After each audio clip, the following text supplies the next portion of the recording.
So turn off your television sets. Turn them off now. Turn them off right now. Turn them off and leave them off. Turn them off right in the middle of the sentence I'm speaking to you now. Turn them off.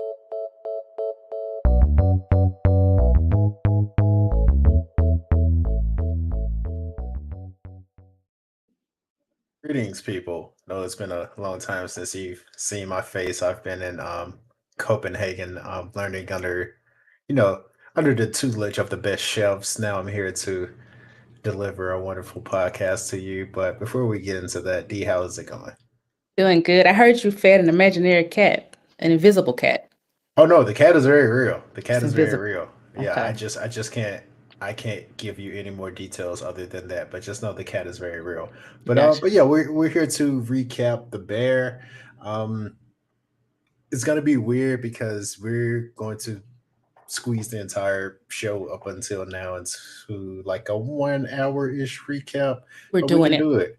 But we can do it. We are pros at this. So what I want to talk about first is let's give some space for the first season. So let's talk about the first season a little bit. Just basically like how did you get into it, what you thought about it. So yeah, let's talk about the first season.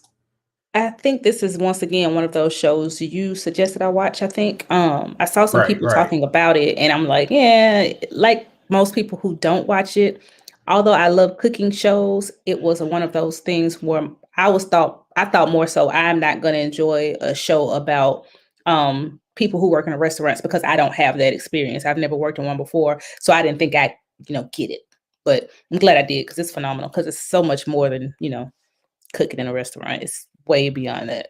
How did you get into it? Did you just see it and say I was going to watch it or what?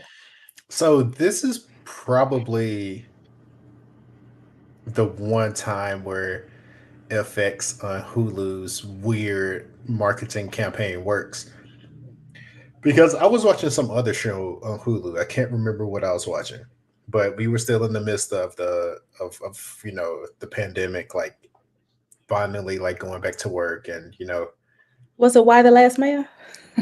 you know what, I think it was now that you mention it.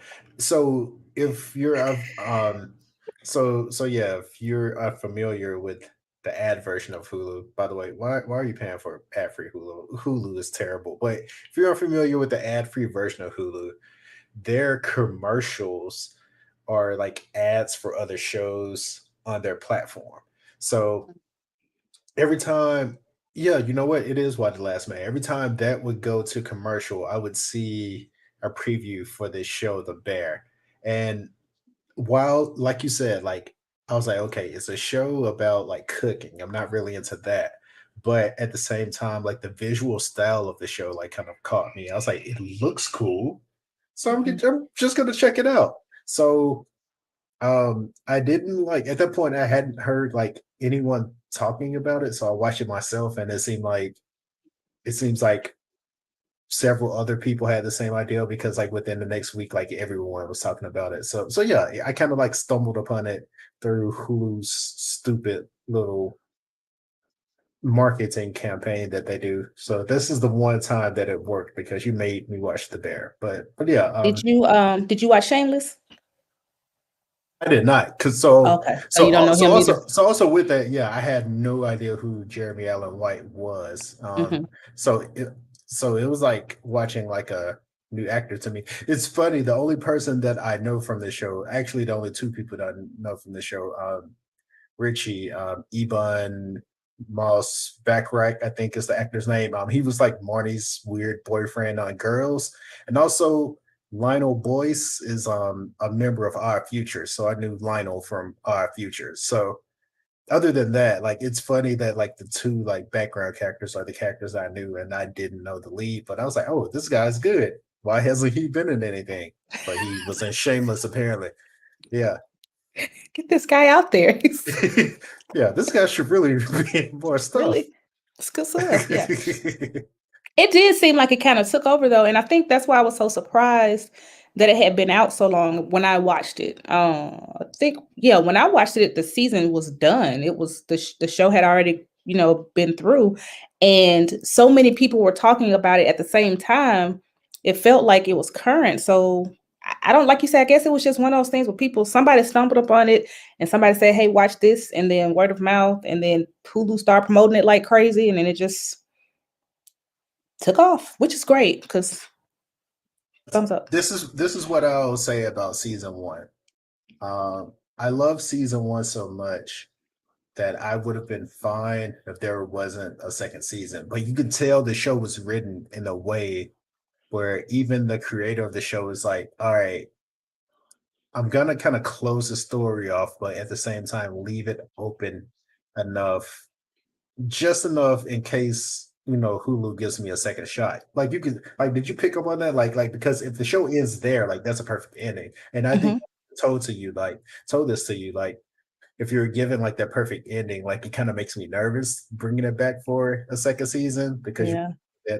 that that ending. But yeah, how did you feel about like the ending of season one? I was nervous too, only because, like you said, the first season I would have been okay, and that's not that's not common, I guess, in most shows because they will purposefully leave you on a cliffhanger. And even though this ending was open, I mean, the season one ending was open, it was open to the point where if I had my own interpretation, or if somebody else gave me an interpretation of what they thought would happen, then I would have been okay with any of them. Like it's almost like Right. fan fiction would have been enough for me to Mhm. still say I really loved season one. Like nobody could mess it up because it was imagination. So bringing it back, it was like, oh, well now this is the story, and they could potentially mess it up. I know it's their story; they can tell it however they want to, but they could ruin what I thought it should have been. They did not, though. They did not Did disappoint. not. I'll say that. Which perfect segue into season two. So, um, because I think I was, yeah, I was talking to I forgot who I was talking to, but yeah, I was like, when you think about the way season one ended, it's a perfect ending for season one. But now when you introduce a season two, it's almost like more money, more problems, and that happy ending isn't a happy ending anymore. So now that they're opening a new restaurant, like what were your like initial thoughts that they're fully committed going to the bear? Because I had my thoughts, and I'm glad that they addressed it immediately. But what were your thoughts? Had season one not had a season two, my fan fiction would have been they were successful, it was good, everything was fine, we're all happy. Okay.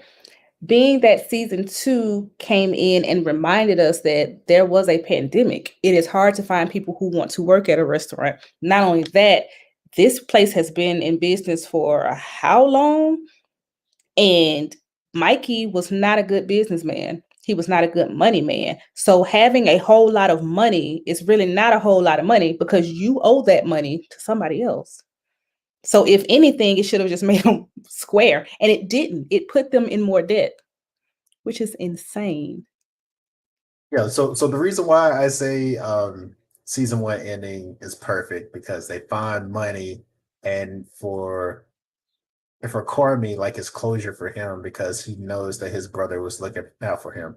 Mhm. Why the context of the ending changes when you introduce a season two is because I don't know a lot about restaurants, but I know $300,000 isn't enough to open a new restaurant, especially if you're already $300,000 in the hole. So I knew that would introduce a new set of problems. And like I was pleasantly surprised that they, addressed those problems. And also like the way that they paced the season out, like which we'll talk about more over like the span of the recap.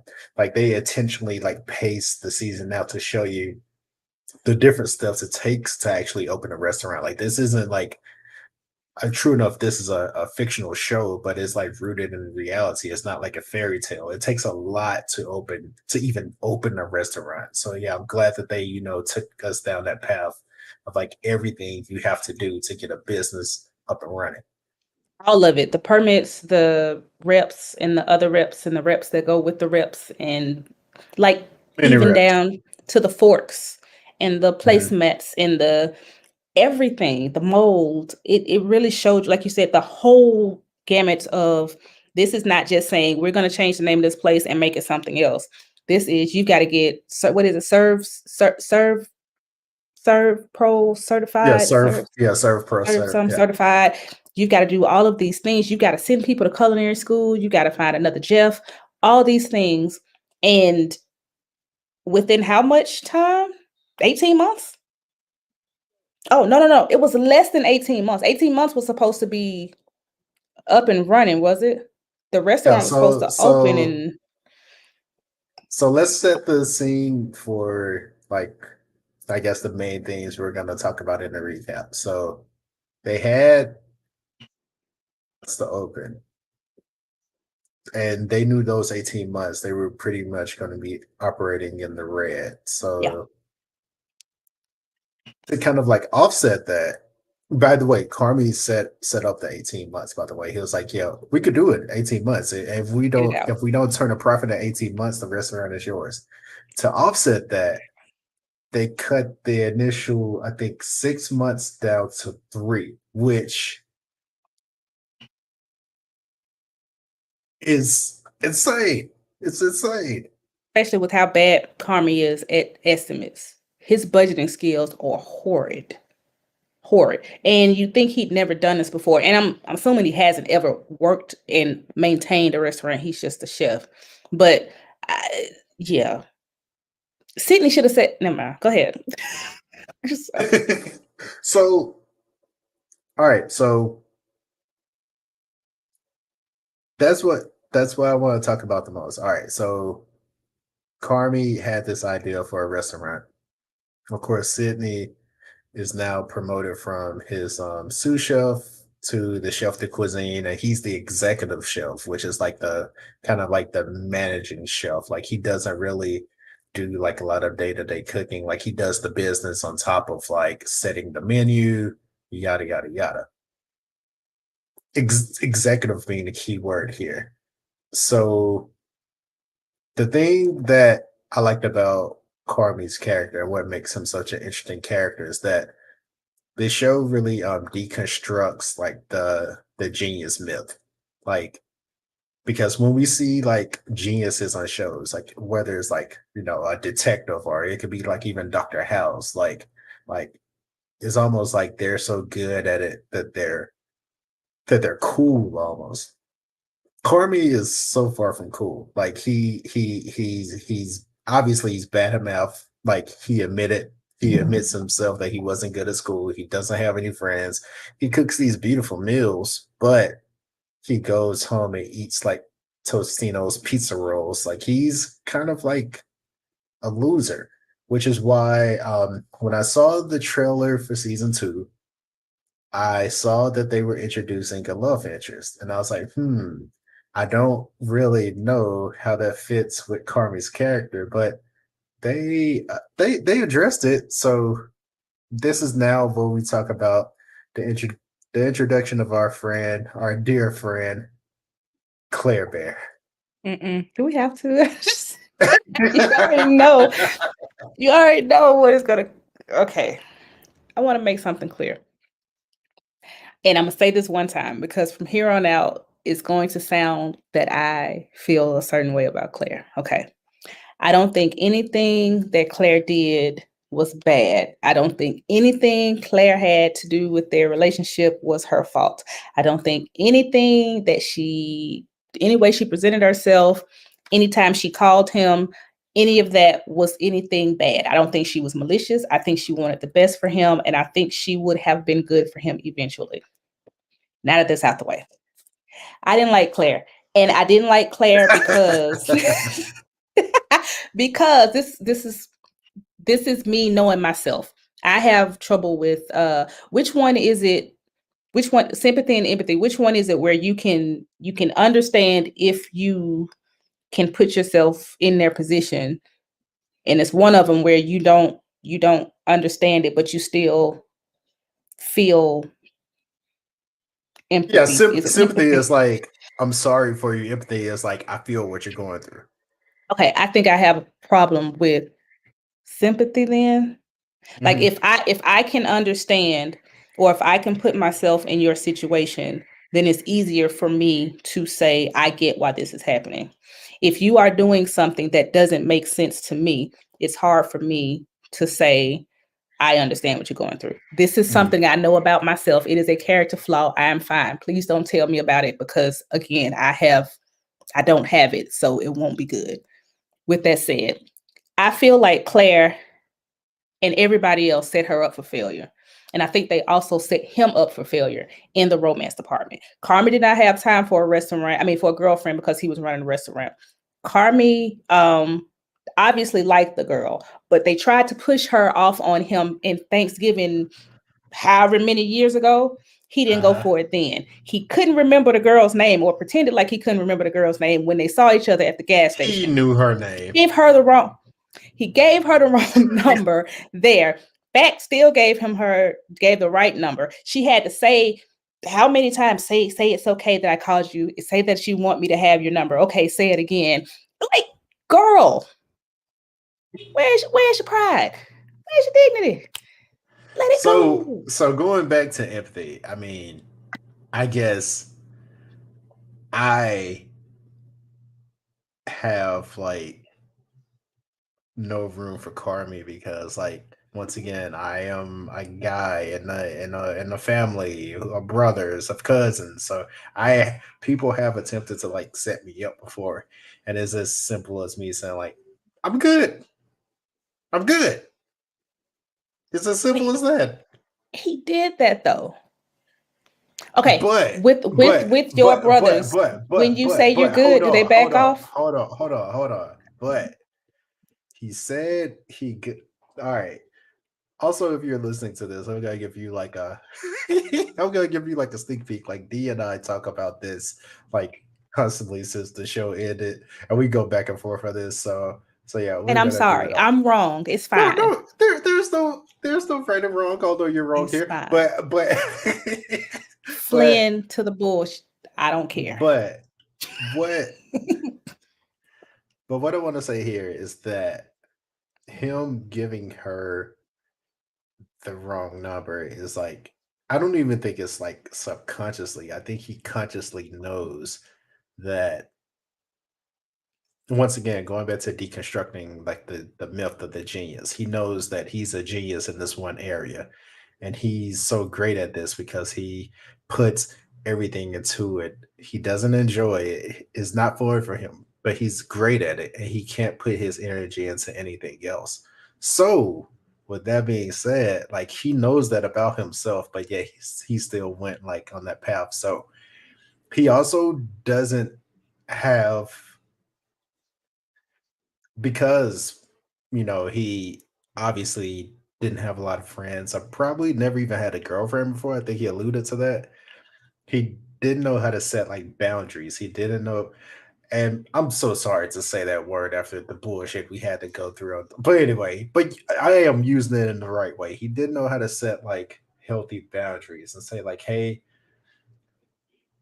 I'm opening this restaurant. I'll see you here and there, but we probably can't like, have something serious right now. But just allow me to get through these next couple of months and we'll see where things go. If you're cool with that, cool. If not, whatever. But he did none of those things.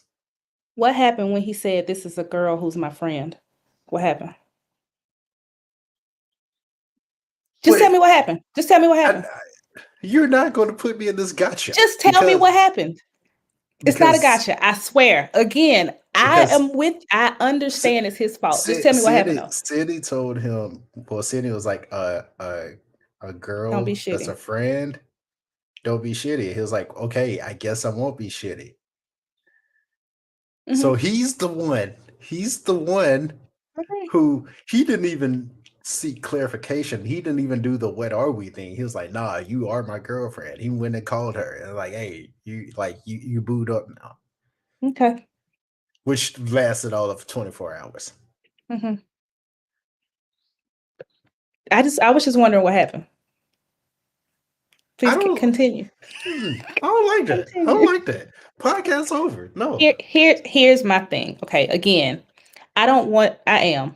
Fuck it. It is what it is. I am a Carmi apologist in this area. It's true. Okay. only because I am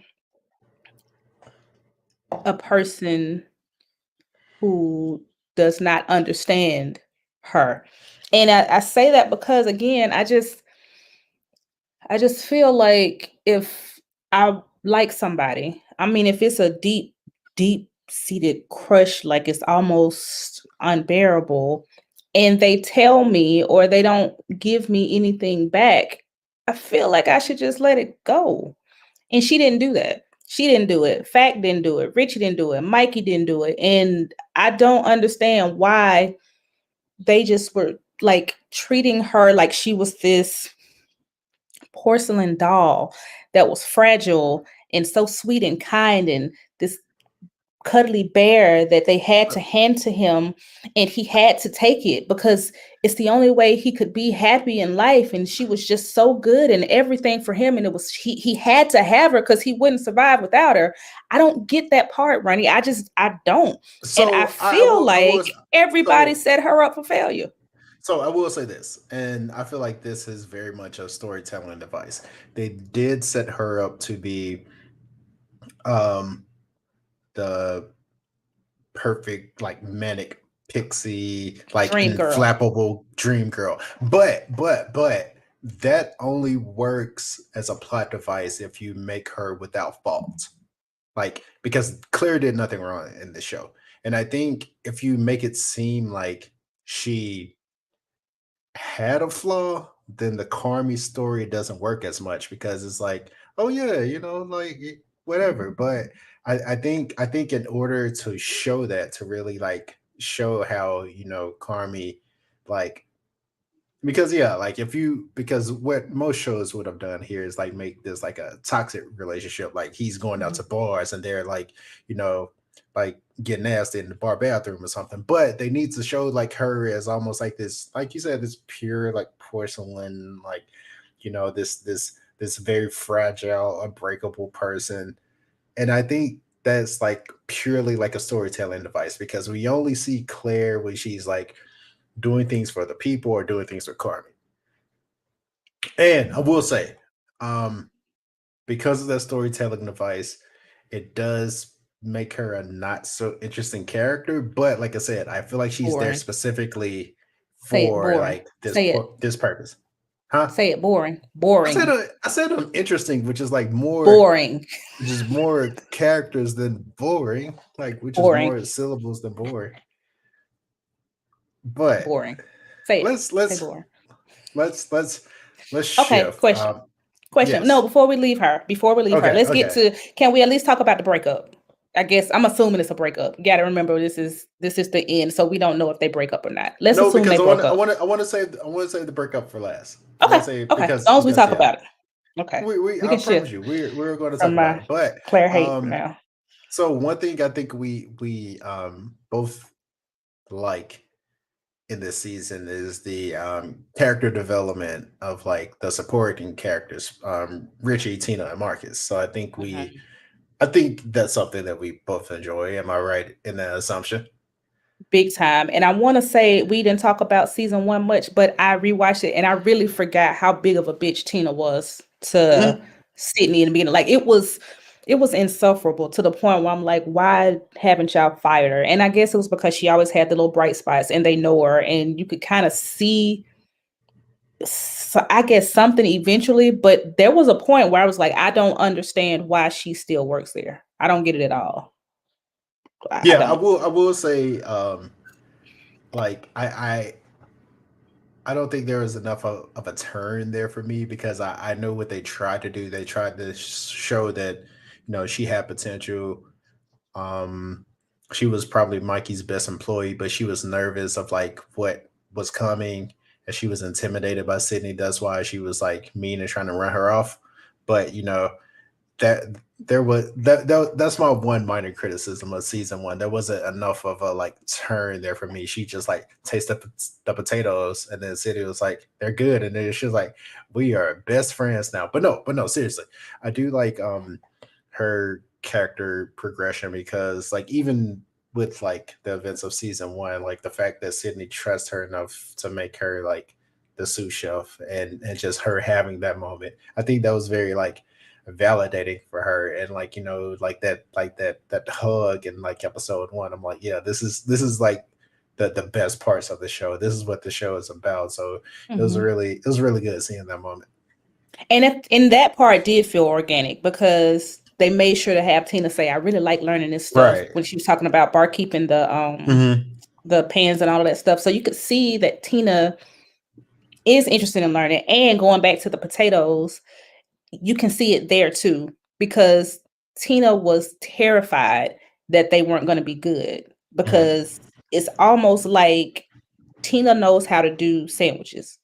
That's why she was, like I said, system baby. That's all she knew. And that worked for her. So any minor change, I feel like she was afraid that they would see, okay, Tina's not good at anything other than sandwiches, so we gotta fire her. And that's where her fear was. Um, but like you said, as far as a critique in the show goes, it just didn't, I guess it works because you see what it is eventually. It still was annoying though. Yeah, it worked. It works. It works now. But like I said, initially, I was just like, okay, I accept this. But speaking of Mhm. someone who may not have a purpose, Richie, which is, I feel like Richie is like the MVP of the season, and which is amazing because if I knew Richie in real life, I would I would truly hate him. I would hate him. But like it's so hard to like root against Richie because like you see him like really like take command. And I'll just say this too, like especially like in the world of like just business and working within organizations, people don't really factor in how much, those soft skills and people skills are a true asset. And that's like what Richie has. Of course, like when they're like, making a menu or like knocking down walls, like he's not good at that. But I think he had to learn like I'm great with people. And I think like he found himself through that, especially through the Forks episode, the staging episode. Like, you see him discover like he's a people person. And purpose is I had, I guess, what can be clinically defined as a quarter life crisis. I think that's what they called it. That's a dramatic way of saying I just didn't like my job anymore, but I was too scared to do something else because I had been doing it for so long. And I think Richie had more like a midlife crisis because he's older and he's Yeah, he's like 40 45. He's something. Yeah. 45. Yeah. That's young for midlife, but we'll take it. It's 45. So he's had a midlife crisis in the not I'm going to buy a Ferrari and I want to feel young again, but in the is this it for my life? Like half, if we say half midlife, half my life is done. Is this what I'm going to be for the rest of it? Like, and it's scary at that age because he's like, well, what can I do? I can't, can he go back to school? Can he pick a career? And I think honestly, he never knew what it was. Like you said before, Mhm. he had to understand that being a people person can translate into something, you Mhm. know, just like if when we're young, our parents push us to be high value, earn into high earning careers, lawyers, doctors, all that good stuff. And I think they do that because they want us to have money, which makes sense. But if you have money, you can encourage your children to do a bunch of stuff because they're going to be fine. They want to be an artist, they can be an artist. They don't have to make a whole lot of money because they're going to be okay anyway. And with Richie, I don't think anybody pushed him to do anything except get by. So Mhm. he never knew anything else. Like that was it. And then Mhm. when Mikey died, it's just kind of like, well, what else? And Mhm. even when he was going to work for Cicero, what was that job? Was that the whole thing that was going back to the phone number that they were talking Yeah. about at the birthday Yeah. party? Okay, Yeah. what was it? So he was basically, by the way, if you haven't noticed, they do allude to the fact that Cicero may or may not be mob affiliated, but Richie's specific role was kind of like a just a general gopher and handyman. So the lady thought she called Richie, but she called Mikey, and Mikey messed up the toilet, but it was actually Richie. Well, yeah, Mikey messed up the toilet, and she said it was Richie. Um, yeah, I actually in my notes here I actually have like seven fishes next, so we can like go into seven fishes because Richie actually shares with I can't remember his wife's name, although Britta. she was in the show It's Love. Tiff. I can't even Tiff I can't even remember the actress's name, but yeah, he reveals to her like, yeah, I can't, I can't work at Mikey's sandwich shop for the rest of my life. I got to do something. And also like through that, like you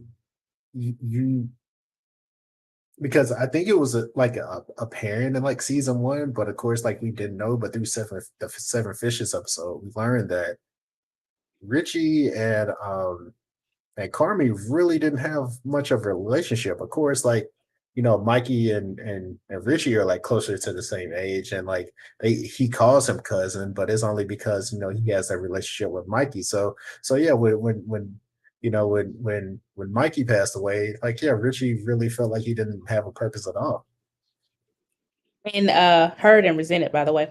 But he helped him push. He knew him enough to try to push him on to Claire. But yeah, he was the Oh my little god! Oh my brother. god!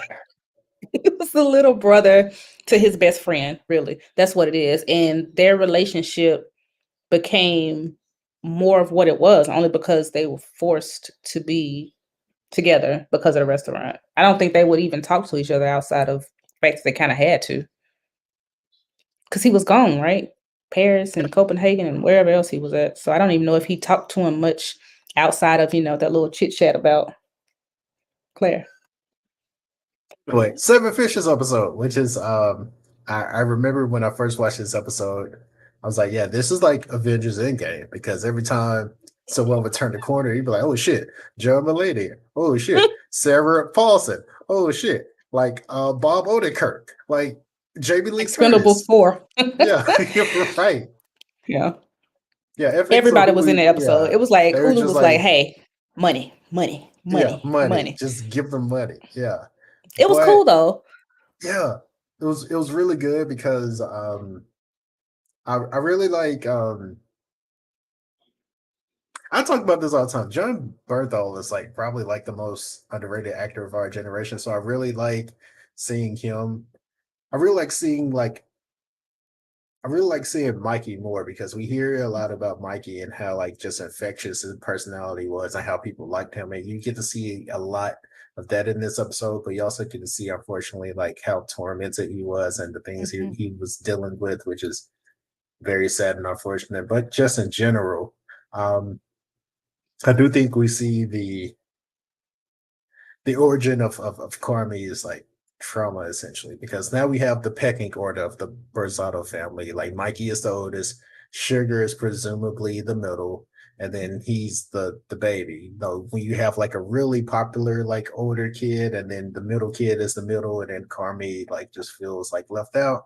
Yeah, that's probably gonna create some issues. So the whole family dynamic, like this episode is like Seven Fishes, but it really kind of is like the origin story of the bear, even though it lands at like episode like 6 of season 2. It's kind of like this is why these people are how they are.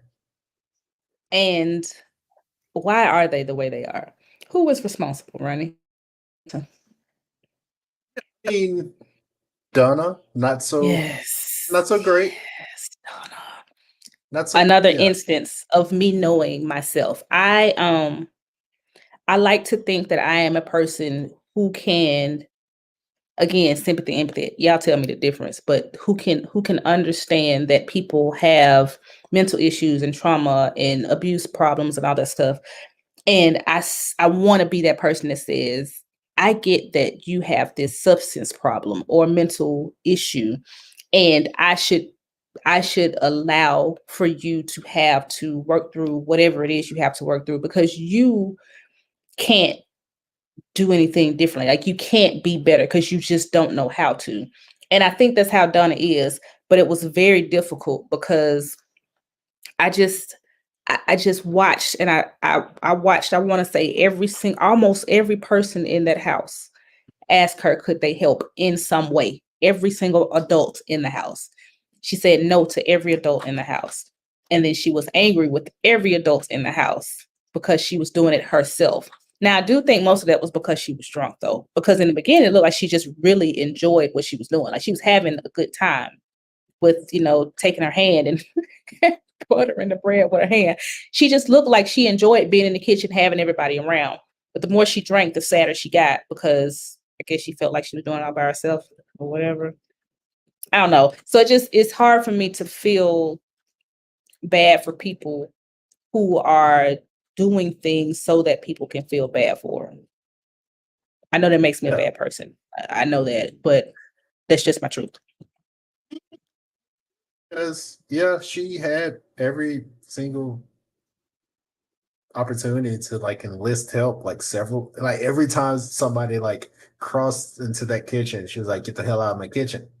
So, Except Carmi. She let Carmi help her. well, only to yell at him. Yeah.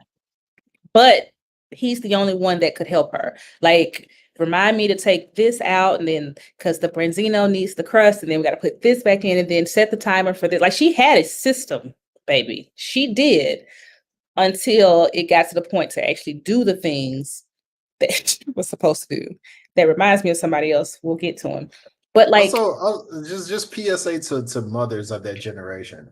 You cook too much in the little kitchen in the little stove. Like this is not an industrial size kitchen.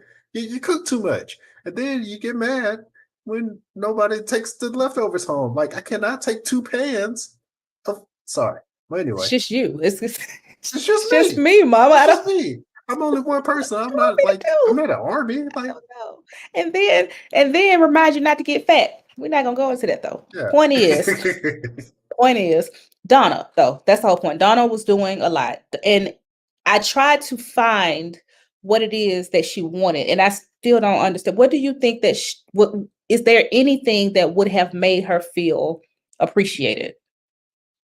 I'm what I'm saying is was she destined to be sad that day regardless? Yeah. Okay, so there was nothing that could be done to change the outcome of how she was going to be at the end of the night.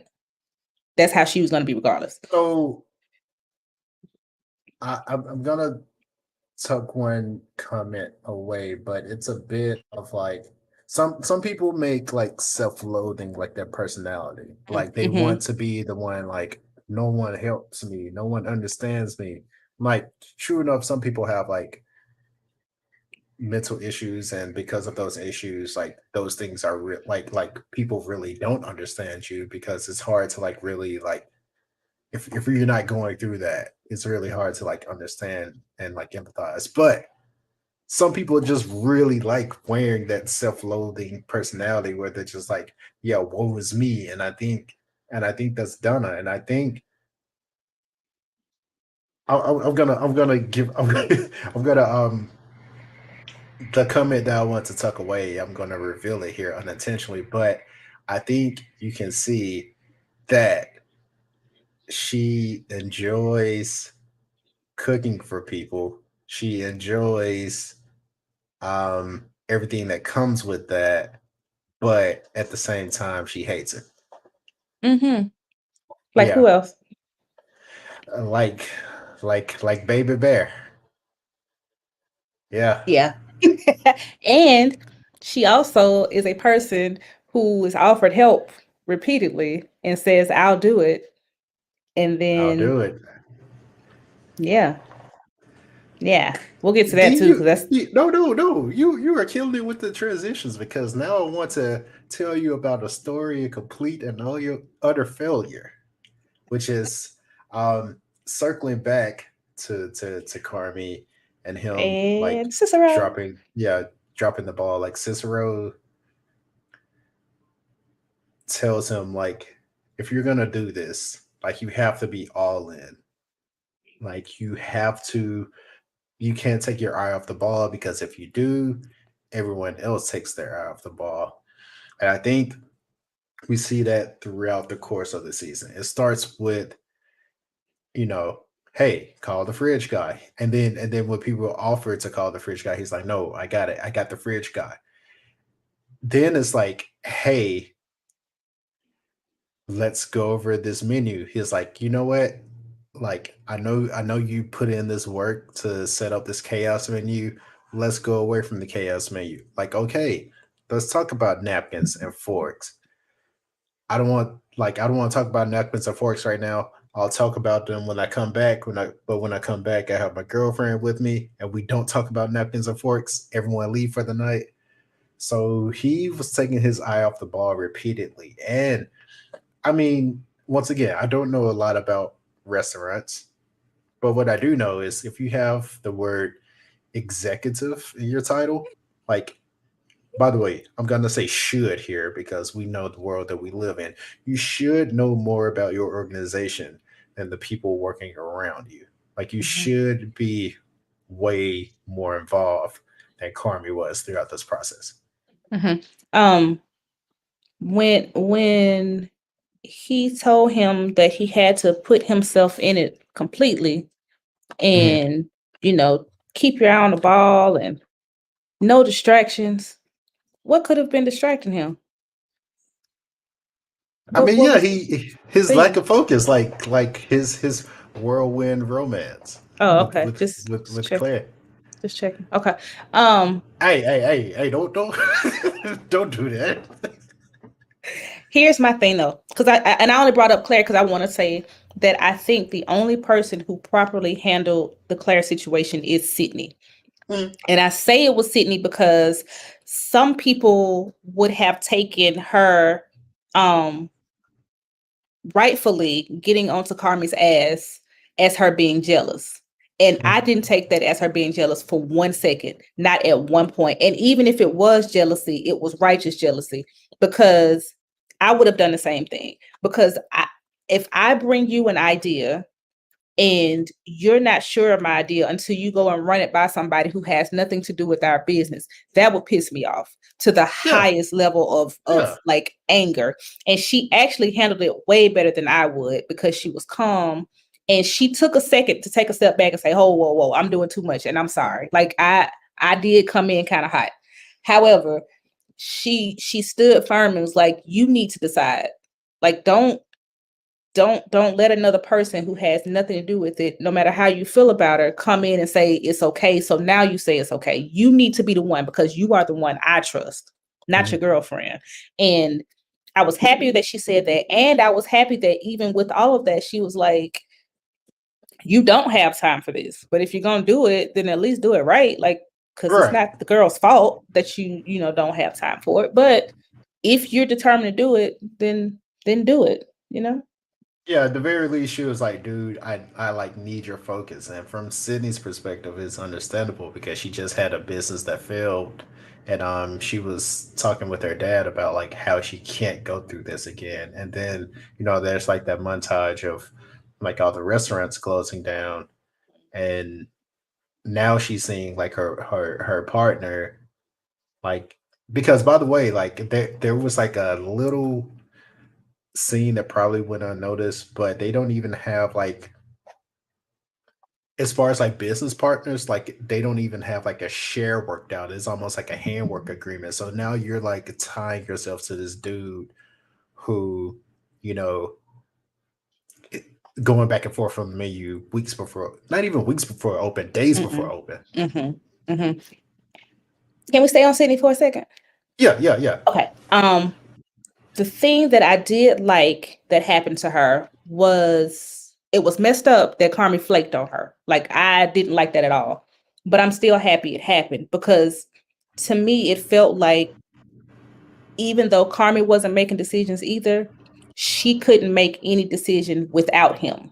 Yeah. And you've explained to me now that the executive chef, like she's not supposed to. That's his job. She's supposed to Mhm. run everything by him. So I get that. But I was kind of happy that she was able to, that he told her, go do it, because it felt like to me, she no longer had like a crutch. So if she had to make a decision, she made it.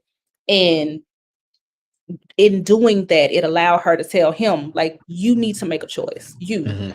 and not anybody else. So I'm happy that not only that she made those choices, but she saw that she could, because the one she Mhm. did, she was good. Now, I'm still a little confused about her skills because it seemed like every time she cooked, she fucked it up.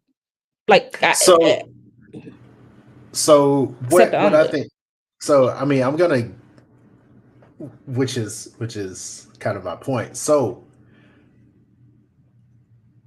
what she was doing when she was like basically having to create the menu on her own. is because like she didn't. It's like she was missing the aspect of like Carmi there. It's because you do see when they're together and they're bouncing ideas off each other, like they're really good. But she, when she was like doing it by herself, she was missing like that component. But I think like when she cooked for Sugar, like you really saw that this is something like she really loves to do and she takes care of it. But I think in the context of doing it like for the restaurant, like she's so scared to do it on her own because like she's failed on her own. So she needed that Carmi aspect to like kind of push her in the right direction. But like you said, ultimately like she came to a point where like she grew pretty confident in her decision making, even when they had families and friends night. And I'm not ready to go there quite yet, but even when they had family and friends night, like the time came where she just had to say like, okay, like it's time to like just jump in. And I think you could see her like growing more confident as the night went on. And I'm glad you mentioned that cooking for Sugar because the same thing happened when she cooked for Marcus too. Hmm. Yeah, because he Hmm. was like, "This is really good," and because she was way more comfortable. And I think she mentioned it one time. She said something to the effect of, "I didn't, I didn't like having a chef screaming at me, but I think I Yeah, needed it," or something to yeah, that she, effect. yeah. Yeah, so she works better under pressure, but she's also okay when it comes to the business, she needs pressure. When it comes to her Mhm. just cooking, she doesn't. She just because Exactly. I think she actually enjoys doing it versus Carmi, who does it because Mhm. he's good at it. And that is something I'm sure a lot of people can relate to, especially people who are really good at something. They tend not Mhm. to care about it as much unless it's, Kobe or Kanye or people who are, like you said, the geniuses. But sometimes when people are really, really good at stuff, they don't care as much as other people because I don't think they understand how difficult it is. Mhm. Like okay, so like producers and artists, people that can really sing very well. Me, Deandra, a random person who just enjoys music. I've never really thought about how complex that stuff is because it just sounds good and they do it effortlessly or it seems to Right, be right. effortless. But if you take a song, a simple song, and you try to sing it like somebody who sings it really well, you're like, God damn, how they do that? I can't Mhm. do that. And you'll never appreciate it because you don't ever think about how much skill it takes. So I think that's what Carmen is. He knows how much skill it takes. He knows that he's really good at it. He just don't love it though. So it's like Yeah, almost even in like, the why cut. aren't y'all as good as it? Because it Yeah, looks in the easy. context of a restaurant, like you go to like you're going to dine at a restaurant, like how many sets of hands touched that plate before it made it to you, and like you just think like, oh, this is just a simple meal, but it had to be like so many skilled people to like touch Mhm. that before it reached you. And like just imagining like what goes on behind the scenes, like yeah, like it takes like a special type of person to really be like in tune with that and to work at that like level. And yeah, like that can be like a bit of a pressure cooker, like it can be.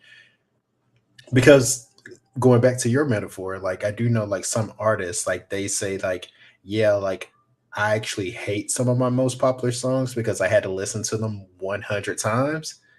So even though it's like an amazing song and we listen to it and don't even realize like the intricacies of it, they're like, yeah, I had to listen to it like 100 times before it made its way to you. This 2 minute and 40-second song. So yeah, I hate it now. Now I feel like that's kind of into Carmi, like especially like when you think about season one, the repetition of like the sauce is broken, the sauce is broken, the sauce is broken. Like that person that is eating that sauce is going to appreciate like how it tastes, the texture, like the flavors. But for Carmi having to like tell like the chef to redo the sauce, redo the sauce, redo the sauce, he hates that damn sauce now. But maybe though, that's the part. The person you said will recognize the taste, the smell, the texture, or maybe they won't. Like maybe they'll Yeah, just say, "Oh, yeah, this is good," and put it yeah, this and is good. put Yeah, butter on it or add salt to it. You know what I yeah, mean? Like yeah, this person has taken their time to make this meal essentially perfect to give it to you, who doesn't understand how much it costs or taste or whatever. You just want it to taste good, so you just add butter to it because you like butter and effectively ruin it in their yeah. eyes. You know what I mean? So it's like they've done so much to make it perfect. And to you, it's just like, oh, that was good. You go Yeah. on about your day because you just don't realize how much it took. It's but crazy though. but now I want to go back to Sydney and Carmi because like on my bullet points here, like in capital letters with the exclamation point, I have platonic relationships exist because I think because I people think are it's like important to falling. say different sex too. Different Yeah, sex yeah, platonic yeah, relationships yeah, exist. yeah. So I think because we're so geared by like traditional TV tropes, and there's even like a montage that would lead you to believe that Carmi is thinking about Sydney in that way. But no, he's focusing on a relationship of a different kind. He and Sydney are like a perfect relationship because, in the sense that if they truly come together and they figure each other out and they work as a partnership, they could be like the two best chefs on the face of earth. That has nothing, absolutely nothing to do with romantic feelings because actually so here's what I think they could be for each other. So I think Sydney can push Carmi to like have a balance between his personal life and his professional life and make him love cooking again because she loves cooking so much. And then Carmi can give her the confidence to run a restaurant, to be a good chef and to bring her love and to confidently bring her love into like the restaurant setting. I think like if they come together, they can have that. But that has nothing to do with like romance. It's soulmates. And that's where people think it's always romantic. You can have a soulmate that is not a romantic partner. Because you can have more than one soulmate. And I think they are business and cooking and whatever soulmates. And you can be in love with your soulmate, but not on a romantic love. I love a lot of people. And I mean deeply love the people who I love because they add something of value differently to my life. And I hope I do the same for them. But I have a romantic love for somebody else that's totally different than anybody else that I have.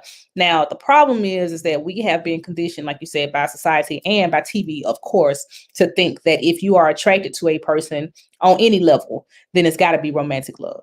So the only way that y'all can be in a platonic friendship is if you're related or you are not interested in them because of your sexual orientation, right? Mhm. And that's not the case.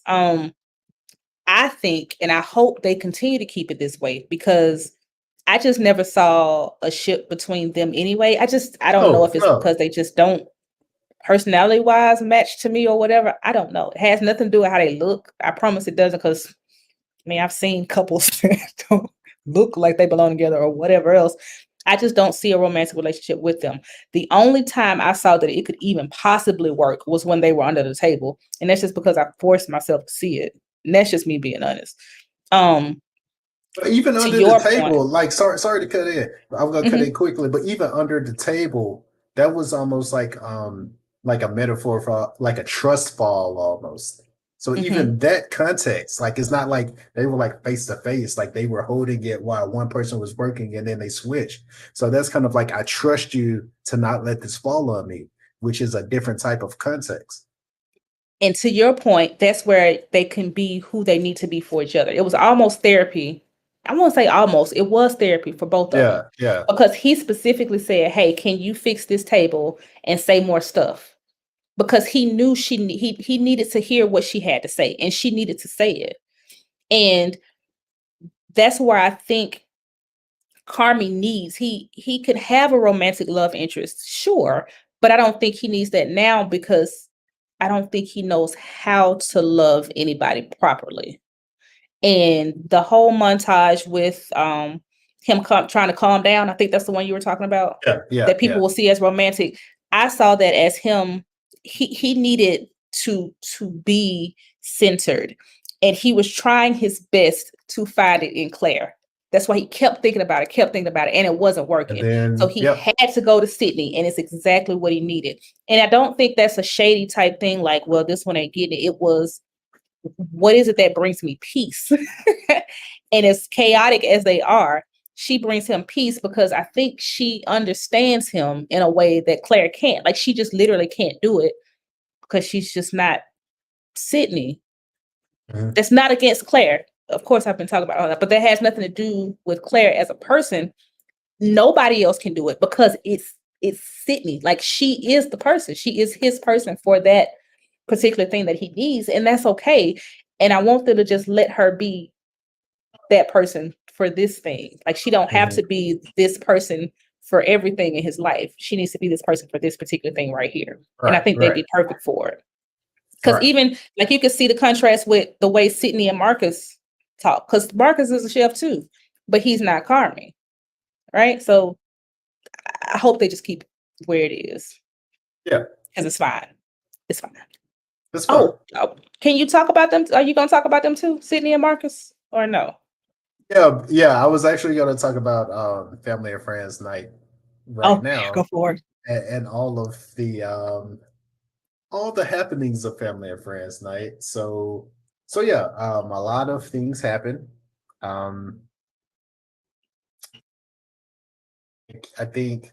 By the way, so this made me think about like this made me think about like the finale of like Winning Time, because Winning Time would lead you to believe that that was a tense game between the Los Angeles Lakers and the Philadelphia 76ers, but it was in fact a blowout. And once again, I don't know a lot about restaurants, but I do know that Family or Friends Night wouldn't be that tense. But this show made it so freaking intense to see what was going on that it was exciting. But it's Family and Friends Night for a reason, because like it's like people facing things that they need to face. Specifically with Sydney and Marcus, I think the threads are there. Like, you could tell that Sydney like really appreciates Marcus's work. Like she doesn't hype him up. Like, she really appreciates his work.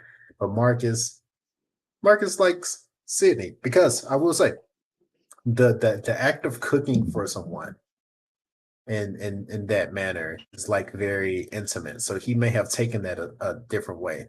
But there's like this term, I think they call it like Midwestern flirting, because people from the Midwest are just so nice that you think they're flirting with you, but they're Oh, just like naturally nice. So I think mhm. he took that the wrong way, and it came to a head here because right before they opened, Marcus asked Sydney on a date, and then, well, he just Freaked asked out. her. He just asked her to get something to eat, and then she was like, "What? What?" And she just kind of like freaked out.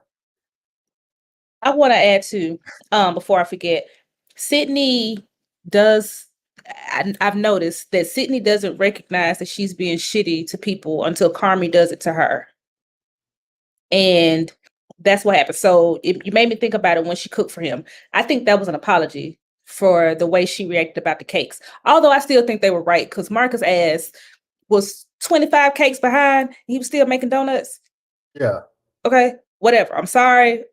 I'm thinking they know that was another thing from season one that I was confused about because I was like, why are they giving Marcus so many passes when they should have fired him a long time ago too? I love Marcus, by the way, but Marcus was not on task, and I'm very sure that is actually ADHD with the hyper focus because he could not do anything else other than the one thing he was hyper focused on. Stop using ADHD for nothing. But anyway, so for instance, when she was shitty to Marcus about the cakes, she didn't realize how bad it was until Carmi was awful to her. So then she apologized to Marcus with that meal. I think that's what that was. I think that was an apology meal.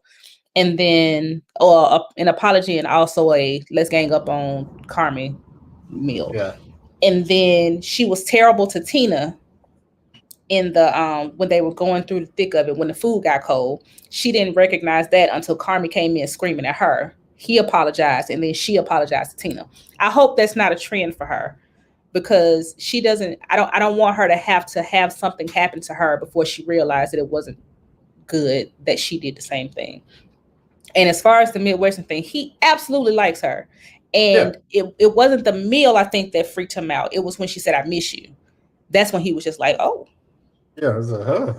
I miss you too. It's like- Oh, you miss your boy. I think that's really what, like, outside of them, talking and her sending them to Copenhagen and all that good stuff. She said, "I miss you," and she said it like a flippant, like, "Man, I miss you," because I think she really did. But and she might like him, maybe, so I actually think she maybe, does, yeah. But I but think I she's think focused. I think much like Carmi, like she's like so hyper focused on her job that she like you can also tell that Sydney probably hasn't had a lot of romantic interest, so she's so hyper focused on her career that she doesn't even because I don't even think she was like being funny because I think it took her like a while to register. She was like, "Oh wait, like you're not like asking me out on a date, are you?" Because I don't think I think it took her a while to like register. Like, oh, he might be. Oh. So yeah, I think yeah, she's just so hyper focused on her career that that doesn't even register to her. She freaked out for real, and Mhm. by the time she realized what happened, she'd already said no. And I think if she'd realized that he was asking her on a date before, she would have said no differently, or Yeah, maybe yeah, later or something like that. She would have just been like, "Oh no, I ain't got time for that." Like, 'cause that's kind of how she did yeah, it. But I think once she realized, and it may have been his face, she was just like, "Whoa, I think I yeah. hurt his feelings," which is cool. Like, at least she recognized it. But I'm interested to see where that goes, because he also flipped out at her because she was ignoring him. I want to add that. And I know she was Plus, doing other stuff, but he asked her all day. I heard him at least 3 times ask her. yeah, she Now, she he she reacted did. horribly, but she was Yeah, ignoring him. She was. she was because she heard everyone else shouting out, but not him. So Thank you. yeah, she was. Also another reason why you don't shit where you sleep.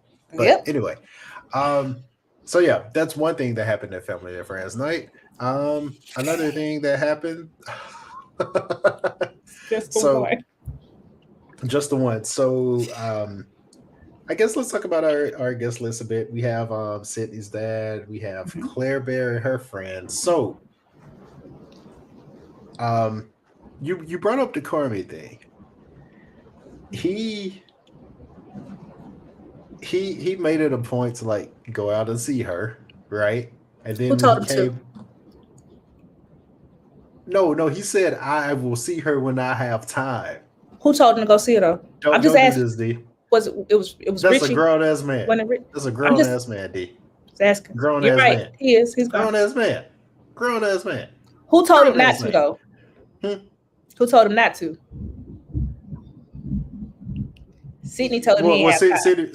Sydney was like, "Yeah, dude, you're gonna do this right now." So he Yeah. went out there to pour the little, like to pour the little tea kettle, Is that how he and did it? meanwhile, plates are there, and then he comes back and gets mad about the plates being cold. But I wanted to say that to say this, like I do like the fact in that moment, and I know you said like the she didn't realize she yelled at Tina until that moment. That's the thing too. But I do like in that moment that she's like, whoa, dude, Mm-hmm. like nah, Relax. Yeah. nah, let's chill out. That's not how you gonna come at me. So I do like that. She added that to their relationship. But um, do we want to put Carmi in the freezer now? Yeah. Let's put Carmi in the Let's put freezer. him in the freezer. So Because something happened once he went in the freezer. yeah. So I'm gonna say this is probably the most powerful moment of the show, like metaphorically, because I'm about to put on like nerd hat here. Mm-hmm. Do you recall the first scene of the bear? Like the very first scene? With the cage. It was Mm-hmm. locked in the cage and Mm-hmm. Carmi let him out. Yes. Okay, so that A will lot of lead you to spiritual trauma, believe, right? yeah, that will lead you to believe that Carmi is having anxiety about returning to Mikey's restaurant that they had originally planned to open as the bear. But in my opinion, that very first scene was a metaphor for Carmi facing himself, like being locked in that cage and being able to like confront like his like basically like have a self-assessment of himself and confront himself. Like I feel like he was like that bear that was in that cage, and that bear that came out was him confronting himself. So him being locked in that freezer is like one of the most interesting things I think that the show did. This show is like sneakily good with like metaphors. So I really like the fact that, like he's terrified when he opens up that cage and the bear comes out, because now when the bear in this episode comes out, which is himself, comes out of that locked freezer, he's gonna have some things he needs to confront. Mhm. Who was it that broke the handle when he was in there? Was it Marcus or was it Sydney? I think it was Marcus. I think it was Marcus. I'm just asking. I mean, I don't think it means Yeah. much. No, I'm no, just I think it curious. was Marcus. Yeah, but I Yeah. know who should have called the guy. But so a lot of things happen. Carmi, and I actually rewatched this episode later, and I didn't realize what set Carmi off like that, because I missed it the first time. Richie calls Mm-hmm. Carmi Donna. Mm-hmm. And it's because Carmi is in there like self-loading. It's like, yeah, I'm no good for this shit. This is a waste of time. You know, in order for me to be good at this, I must let this go. And even with that, I don't care. Like Richie should beat his ass when he gets out, He because should. like, It was a low blow, but he should beat his ass. you don't talk about someone's like You know, kid and then call him a loser on top of that. repeatedly. But but I think like this is the realization that if he's a genius in this area of his life, which is like cooking, then he has no time for anything else, and that's where that clear part came in, which I know just thrilled you. I was not thrilled. I was not thrilled mostly because I was actually surprised at her reaction. Not that she was hurt, because he said some hurtful things. I want to put that out there. I was surprised at the way she's handled everything else very well. That one thing when he was, I won't say one thing because I don't want to belittle it or demean it because it was awful. He did say some awful things, but it feels like with him on his opening night being locked in the freezer and all the things he said, that would be the thing that she walk away from and just say, But I I don't know what all she heard. Like maybe she didn't hear the whole thing, but but but I think if Carmi would have been in there saying like, yeah, I'm not used to this. I'm not used to being responsible for other people. I'm not. I'm new to this love thing. I think if he were saying things like that, yeah, but he said this is bullshit. It's a fucking waste of time, but which I is a think total. that's what I heard. That's the problem. That's Thank you for saying that because now I get the problem that we have. The fundamental problem that you and I have with the freezer, because that's what I heard. I know what he said, but what you said is what I heard. But you have to think, we as an audience have watched him though. We watched him. But Okay, fair. if you're there listening at the freezer and you hear this is bullshit, it's a fucking waste of time. Again, but maybe she didn't hear it all because he said I do not need to provide joy or whatever it is for anybody. And he said, I do not need joy or whatever else from anybody else. To me, that Mhm. is saying I am sad and I can't I'm okay with being sad and I Mhm. don't care if anybody else feels joy either. Now, she may not have heard all that, she may have. And Because I will again, say they make it very intentional to show you when Tina's like, "Hey, I'll be back," and when she shows up. So she shows up at a certain moment when he starts to talk about that. yeah. And again, you maybe it's probably like you said, because I've seen all of this. I saw the seven fishes. I saw what he was going through with everything else. I saw that she called him when he was about to call the fridge guy, which wasn't her fault. I want to add that. I don't think she purposefully said, let me call him right now because he's calling the fish guy. That's stupid.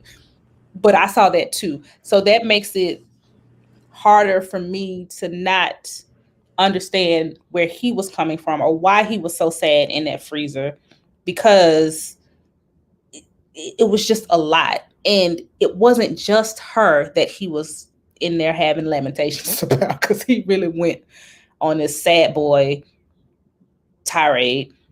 But I understand why he was upset and why he was sad because, like I said, he in the freezer the opening night. But again, call me a Carmi apologist. I still think somebody else should have called a fridge guy. I don't understand why somebody else wouldn't have done it. It's his fault. No, no, no, because you're making a Yeah, face. I It's his mean, fault.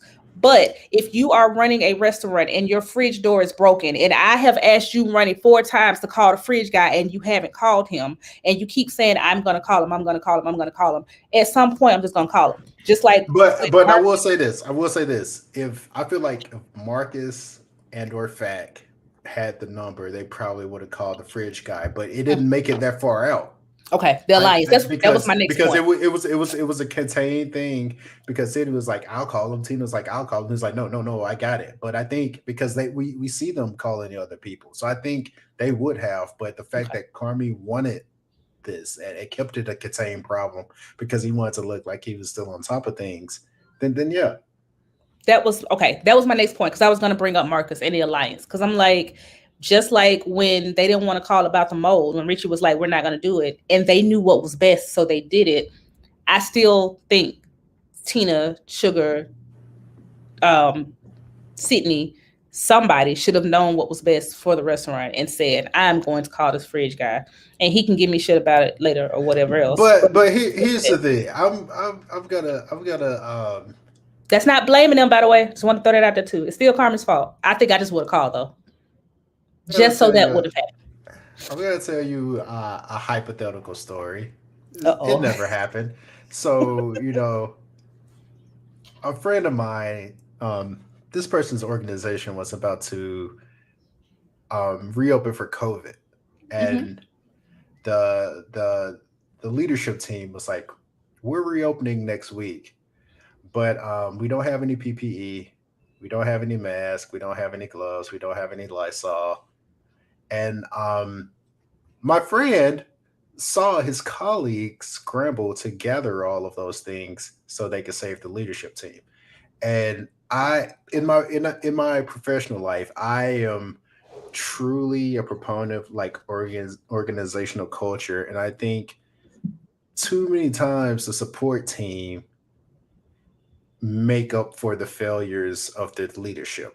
And Hmm. that happens because obviously, like, if this fails, it impacts my life. True enough, I get that, I understand. But sometimes you need to let leadership fail to realize that they fail. Like, Hmm. because you have to hold them to their end of the bargain too.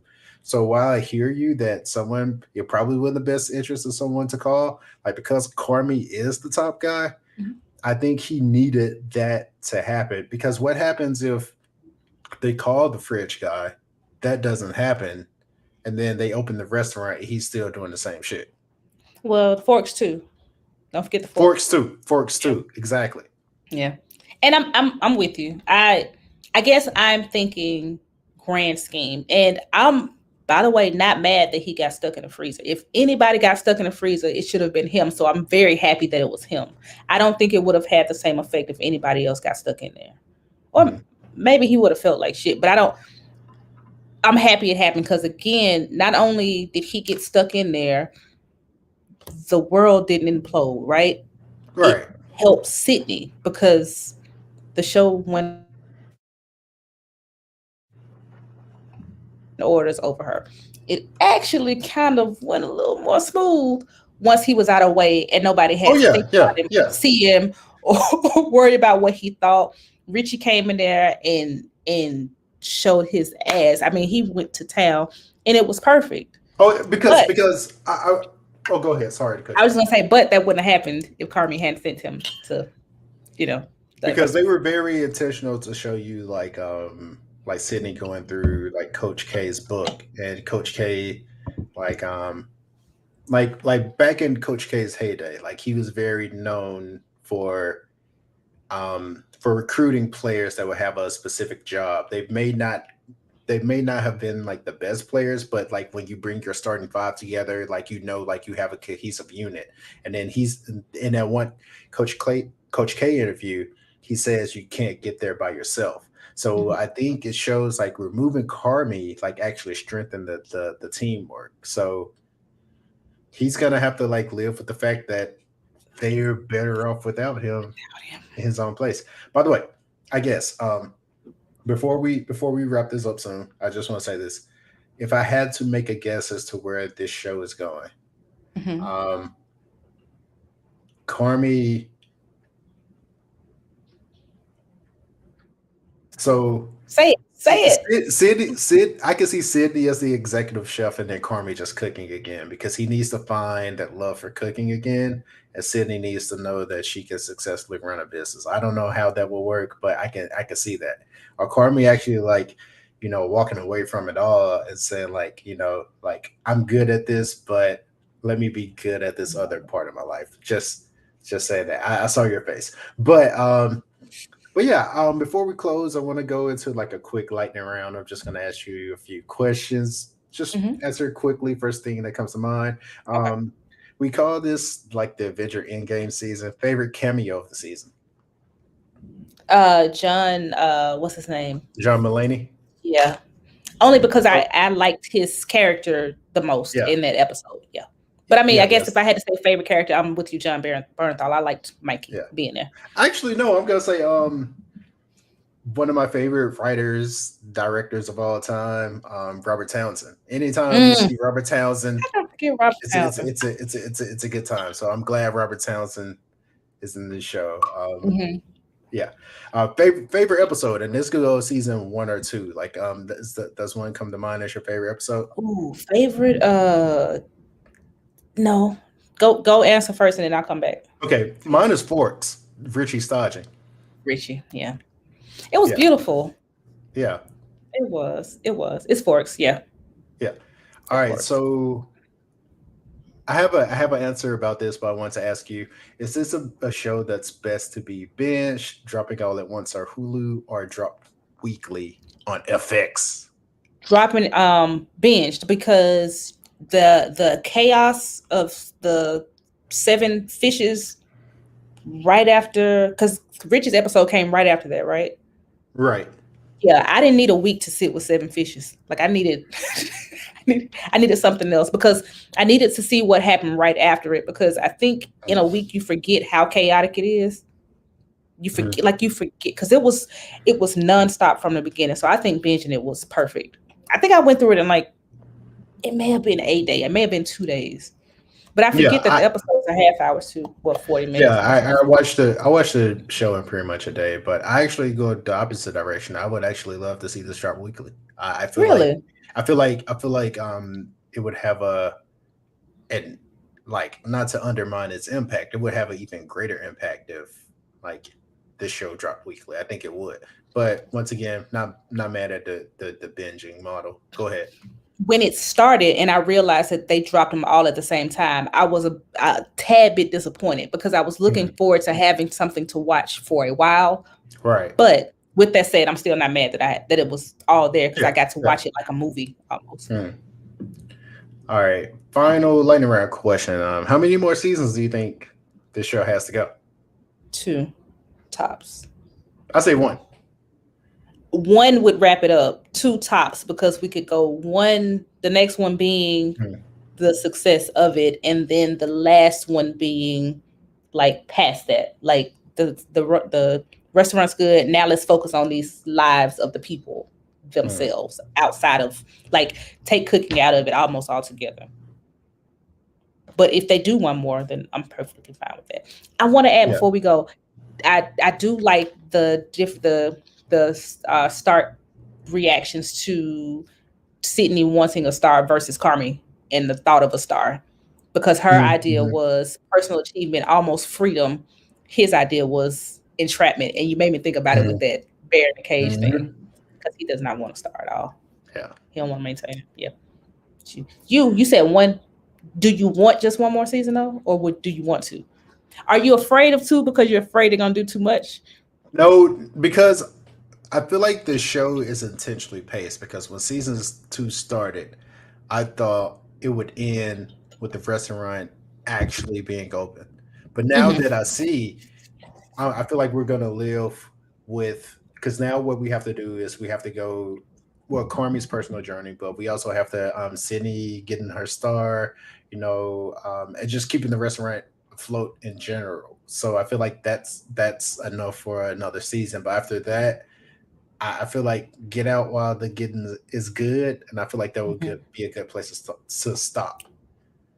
I want to also add another personal favorite part of the show was that they made sure to show one of the articles say couldn't be saved even with a star, or even a Michelin star couldn't save them. So it's showing that it's going to take more than her getting her star for that restaurant to Mm. still be successful. So yeah, so many good Yeah, things. yeah. Yeah. But Sugar's got to have her baby. Mm. Richie's. I guess Tiff is going to get married. Is that going to happen? You think?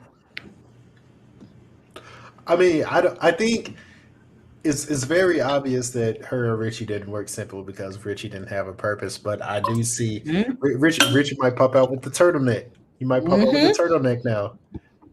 And he'll be good to go. And now that he has a purpose, because she loves him, obviously, the Seven Mhm. Fishes episode showed us that too. And Mhm. even when she was devastated and almost like sad to tell him she was getting married to somebody else, that was crazy to me because I'm like, girl, you should be happy. But it's almost like this person will be good for me and my family, so that's why I married him. So I don't know. Is Claire gone? Is she coming back? I feel like Claire, much to your chagrin, is gonna be back. Okay, I'm okay with it. If it's a good idea to bring her back, don't bring her back just for the I would idea of just bringing like her to back. say, if you are a manic pixie dream girl, then D is your George Wallace. D Sorry. is your Ron DeSantis if you are a manic pixie dream girl. Don't call me And Red this ain't DeSantis yeah, ever. Not like Red she DeSantis. like she is coming to end your life, like your bangs, your rouge lipstick, your You are the prize, girl. Don't let that man your give you the your wrong number. your your skirt tightened booties, like she is coming for you, manic pixie dream girl. Your But yeah, your t-shirt and panties in the yeah. kitchen. I'm coming for it all. But yeah, but no, seriously, as always, thanks for watching, thanks for listening. Yeah, it seems like this writer strike is going to persist. So as usual, let us know what you're watching. Let us know what we should check out. D is doing Run the World. If I'm not mistaken, next week is the finale, correct? Yeah, We had the so next week is penultimate episode. the penultimate episode is already up. But let us know what you're watching. Let us know what you're checking for.